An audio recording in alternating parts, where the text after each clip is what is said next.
Well, I think that was a terrific presentation by Malcolm, and thank him for that. It's also a testament, I suppose, to the complexity of some of the issues that we're addressing. And what Malcolm didn't really talk about in some respects was the political dynamics of what has been behind the scenes on the contingency fee issues, where MPPs in the Ontario legislature, the media, Toronto Star especially, are watching that and applying pressure to the bar and to the Law Society quite closely. And so that whole context is something I want to talk about and address today. So at the last plenary, I started with much of the same message that I'm going to deliver again today, but it's in some respects, as I was preparing for this report, I thought a lot of it was still relevant and somewhat worth repeating as well. It is true that the legal profession around the world, and not just in Ontario, is facing a number of challenges. There are the challenges faced by an ever-increasing competitive marketplace. Other professions are doing more and more of what has traditionally been the exclusive domain of lawyers. More clients are looking to do it themselves. Technology is both a driver of efficiency and is making it easier for clients to get what they need from someone other than a lawyer down the street. And of course, we have the challenge of paraprofessionals becoming more involved in the legal marketplace. There's the further challenge of reputation facing the profession and the actions of some that are causing new burdens of regulation that have the potential to hurt everyone if not done right. And of course, there are the economic challenges facing the profession. Your fees are under pressure, your cost of doing business is going up, the income of lawyers across North America is candidly stagnant or falling. I don't put that up there to depress you. I just identify those issues as realities that the profession has to deal with and address, and you, as leaders of the profession, and we as FOLA, have a responsibility to address. But I think that local law associations and FOLA have a big role in helping to address these challenges and helping lawyers succeed in the face of these competitive pressures at both the local level and the provincial level. So I put this slide up to offer a bit of a snapshot into the plethora of issues that we're dealing with. This is just a partial list of the files that we're watching, we're keeping an eye on, or that we're actively involved with. And over the course of the next day and a half, we'll address many of these issues in greater detail. And some of them we'll address during the breaks and one-on-one conversations or at hospitality, just because we can't, frankly, cover the entire agenda over the day and a half. And I'm told that a week-long FOLA plenary was just not on. So some of these issues, some big, some small, are certainly on our radar. But the common theme that runs through almost all of the issues is that they represent changes to the practice of law and to the way you do business. Some of the changes represent greater competition or pressure on fees and compensation. Some of the issues make your work as a lawyer harder, and some are more time involve more of your time. Some just make it more expensive to practice law. A few of the things we're trying to do are more proactive items meant to make your life as a lawyer a bit easier. Things like the real estate standardized closing documents, for example, or some of the work that we're doing to encourage the Ontario government to promote technologies in the courthouse. But the point is, the list is getting longer and longer, and the need for a strong and unified voice for the practicing bar is greater than ever. Before I go too much further, I want to give into some of the specific advocacy plans that I have planned for the coming year. I want to set a moment to set the environment of what we're dealing with at the political level. So as you know, the Ontario election is set for June the 7th, 2018, and that makes the next few months especially silly season. We're about 200 days out from the election. Partisan rhetoric is heightened. Policy proposals from all sides will be tinged with a little extra partisanship, and the incumbent government is doing its best to solidify important constituencies and stakeholder groups with spending announcements and such.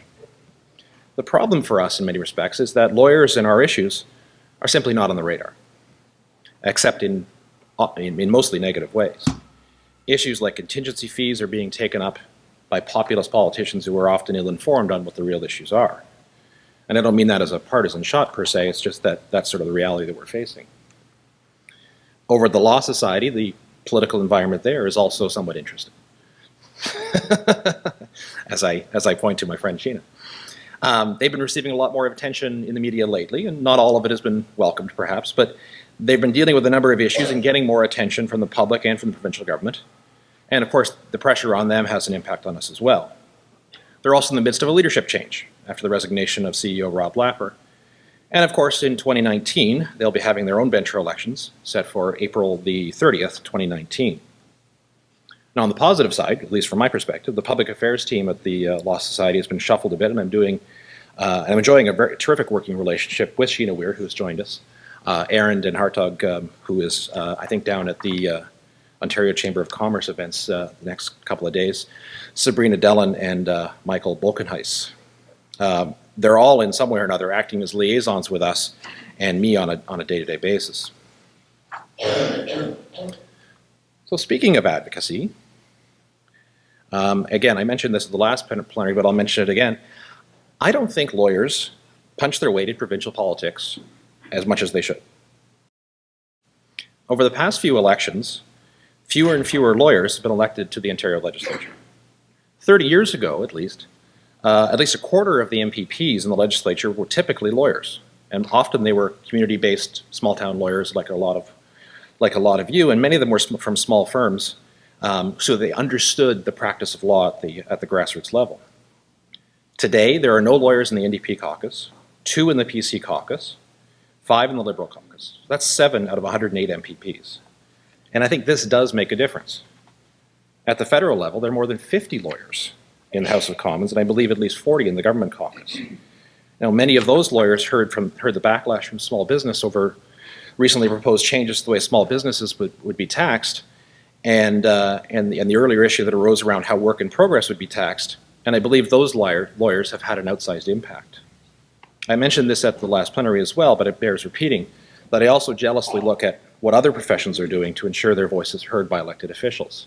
And I think I spoke about what professional engineers of Ontario, for example, or the professional accountants of Ontario do. They actually run campaign colleges for candidates that arise from their ranks to run for election, or they'll run campaign colleges for volunteers that want to work on campaigns. So in preparation for the 2018 election, I started looking at who are the nominated candidates for each of the parties, and there's some good news on the horizon. We have a number of lawyers and 1 paralegal who have been nominated so far to be candidates. And I'm aware of more lawyers who are seeking nominations for the 3 parties. So on behalf of FOLA, I'm aiming to meet with as many of these candidates who are lawyers as I can and brief them on the issues and start building a rapport and a relationship with them. So as I said, the good news is that there are more lawyers nominated for this election cycle than I certainly can remember in quite some time. The Tories have 13 licensees, 12 lawyers, 1 paralegal. And most, frankly, are in seats where they have a very good chance of winning, so this is a good sign. I would confidentially highlight Roman Baber in York Centre and Angeli Pacis in Mississauga Centre as 2 candidates who are, should Patrick Brown form the next government, be leading contenders to be the next Attorney General. And I could be wrong on that, because that's not a decision that I have any insight into. But should the Tories win the next election, those are 2 of at least a few names that I'll be looking for. Angeli is a Filipino-Canadian human rights lawyer who practiced for many years in Montreal before moving to Mississauga a few years ago. I'm not sure if she's active in the Peel Law Association, but trying to find out. But she is vice chair of the overall election campaign and was an organizer for Patrick Brown's leadership in the Filipino community, and I think would be a terrific candidate for Attorney General. Roman Baber was legal counsel for Patrick Brown's leadership campaign. I spent a sleepless night one night arguing with him over ballot counting until about 4 a.m. We hugged it out at the end, so we're good. He is a personal injury lawyer, practices in the north end of Toronto, very sympathetic to our positions on contingency fees and the auto insurance side of things, for example, as well. On the Liberal side, the current caucus has 5 lawyers, but 3 of them haven't yet announced whether they'll be running again, although I expect at least 2 of them will. And they've nominated 1 other that I know of so far. And I've heard rumors of at least 1 other lawyer on the Liberal side who is considering seeking a nomination, so that more may emerge. On the NDP side, they've only nominated 1 lawyer so far, Nikki Lundquist from Whitby, Oshawa. She is staff counsel at Unifor and the CAW, and candidly, I wouldn't give her much of a chance of taking that seat. The NDP typically only gets about 16% in that riding. So I raise this point to identify who I'll be focused on in the coming months, in the next 200 days. But I think the local associations need to be working with these candidates and all candidates as well. As I said at the last plenary, I would urge your association and the presidents to add political outreach to your agenda. I would urge you to strike either a committee or have this as something that you as presidents take on as well. I think each association needs to reach out to all candidates, regardless of whether they're lawyers. And that means giving a platform for those candidates to come and speak to your membership. Take them on a tour of the courthouse. I would be willing to wager that many of the candidates have never been inside the courtroom or the courthouse, except maybe for negative reasons. So you never know. So I think those are opportunities for us to build a rapport and a relationship, and this is where you as local community leaders can help as well. Two other quick points about the provincial election. The next election will also reshape the legislature by adding 15 new seats, and most of those seats will be in cities, further eroding the influence of rural Ontario. So something that I'm mindful of as well. On the advocacy side, a quick word about lists and just an operational level detail for many of your associations.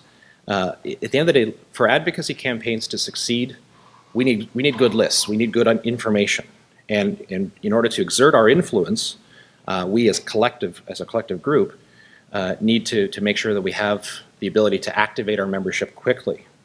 So I know of a number of you have excellent lists, but a lot of associations don't break out their membership by practice area, for example. A few of the associations, I understand, don't keep email addresses. They just do regular mailings. I mean, so there's a quite disparity, and I would strongly encourage you that you need more information in order to be able to activate your membership. So when we send information saying, here's an action on family law, for example, that you're able to distribute it to the family law bar as quickly as possible. On the communications side, I just want to highlight a few things that we'll be focusing in on 2018. The first is I'm reiterating our relationship with Advocate Daily, which is a terrific service that allows us to do ghost-written articles and stories, news stories that do get picked up and distributed through social media that we've been quite active in utilizing. We are also subscribing to a feature that allows us to promote our own postings on there for events, for example. So if your association is hosting an event, say the Frontenac Fall Conference, for example, we can post that up there and then try to drive more traffic and more attention to that. The more attention, the more social media piece, I think that all helps to paint the picture that we are a vibrant network of associations across the province. I'll be stepping up our efforts to reach out to media, both at the local and provincial level in the coming year, so that we can speak to more justice-related issues in the coming provincial election. We're presently looking into the creation of both a local recruitment-oriented kind of video, why join your local association, and producing something like that, but also having a video that describes what is FOLA, what are we all about, and then driving some of that through social media channels. And then, of course, as well, we're also going to continue to refresh and update our website and drive traffic to our social channels. And unless you think that that's frivolous, a typical posting that we'll put up on Twitter, something like that, we usually get 700 to 1,000 impressions and interactions with any one of our tweets. So that picture that was posted last week or 2 weeks ago, where Jay criticized me for posting this picture because she didn't think it was flattering. I want to assure you, no one saw that. Just so you know. She's going to kill me later, I'm sure. And then finally, I'll wrap up with my typical advertisement for some of our fundraising initiatives. The first being our Kenya trip, which is going in November 2018, right after plenary of 2018. And that is a 12-day trip to Kenya. The folks from Go Ahead Tours are on the back, just outside the door. Please take a look, talk to them. I believe we have about 16 or so far signed up, and hopefully trying to double that as we go. These are great fundraising initiatives for FOLA, but also an opportunity for you to cross an item off your bucket list if you've ever wanted to do a Kenya safari. And we are redoing our very popular China tour. There's a few people in the room who have been on that tour, Bill and John. I've been on it myself, and it is fantastic. It's a great price point and also generates a good amount of revenue for us as well. Please help us promote these to your membership. We've so far had about 175 lawyers and their spouses and friends go on these trips, and we make a couple $100 on each one of those, so this has been a good fundraiser for us. And it's a fantastic trip.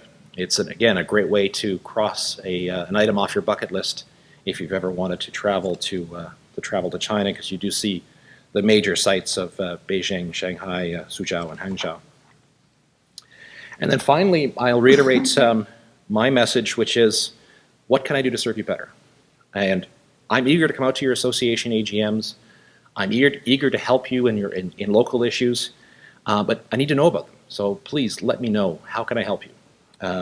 And although I will offer the caveat, if I do come out to your AGM, please give me a little more than 3.5 minutes on your AGM agenda at the end to speak quickly, because there's so much information, there's so many issues that we're trying to deal with that I need a few more minutes on that.